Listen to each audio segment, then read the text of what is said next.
Aku bisa mengenal kisah orang-orang yang hidup jauh sebelum aku lahir. Padahal aku belum pernah bertemu mereka.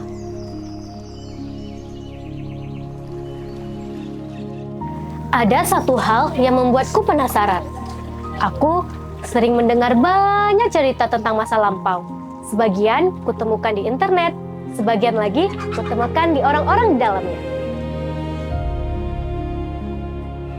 Dan ada satu orang yang selalu membuatku bertanya-tanya, bagaimana seseorang bisa menyimpan begitu banyak cerita?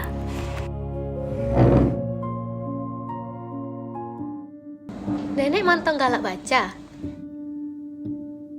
Iya. Berarti nenek dari zaman galak membaca. Emang Ji, nenek tengah baca buku tentang penyu. Tentang sejarah pahlawan Aceh Raya. Pahlawan Ji, sao nek? Sunyadin. Anak mi zaman ini matong di permen nek cerita-cerita pahlawan lagi nya. Pane perumun long. Mi tupu apa tiba kalau napi. Anak mi ino. Hane tupu apa le nak mi ino. Tayu kalon buku bahasa sejarah hantam di kalon li. Tanya kan sedih.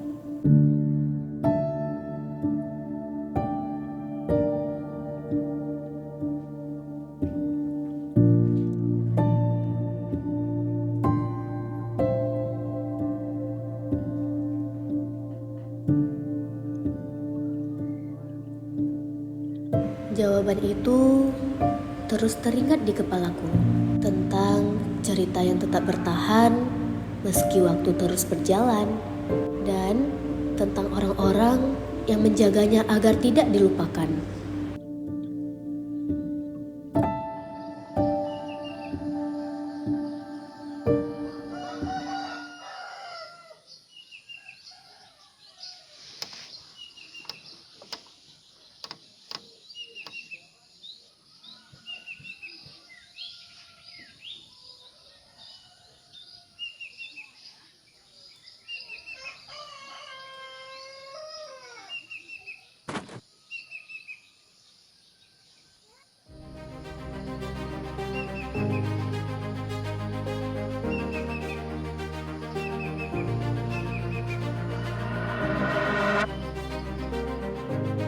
Perpustakaan?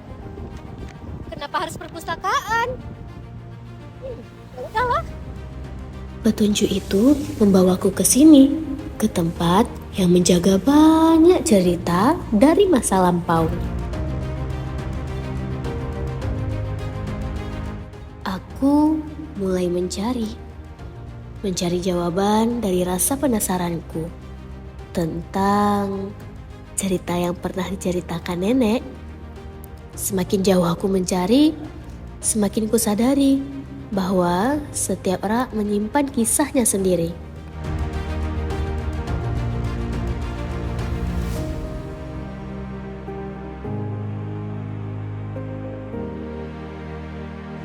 Di sini aku mulai memahami cerita-cerita itu tidak hilang, mereka masih ada menunggu untuk ditemukan. Dulu aku mengira literasi itu hanya sekedar membaca buku. Ternyata literasi adalah kemauan kita untuk mencari tahu, untuk memahami, dan untuk menjaga cerita agar tetap hidup.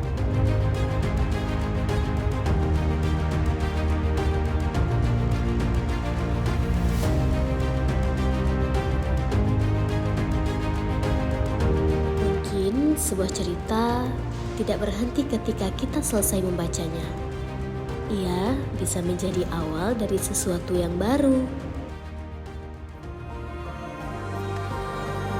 Hari ini aku mulai menyadari jarak antara kita dan masa lalu ternyata tidak sejauh yang kubayangkan.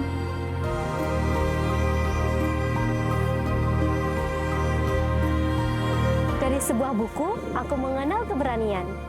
Dari sebuah cerita, aku belajar tentang perjuangan. Dan dari kisah Cuk Nyadin, aku memahami bahwa jejak seseorang bisa hidup melampaui zamannya.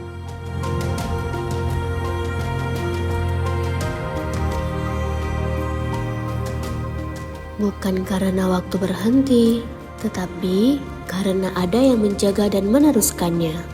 Melalui tulisan, melalui buku, melalui halaman-halaman yang terus dibaca.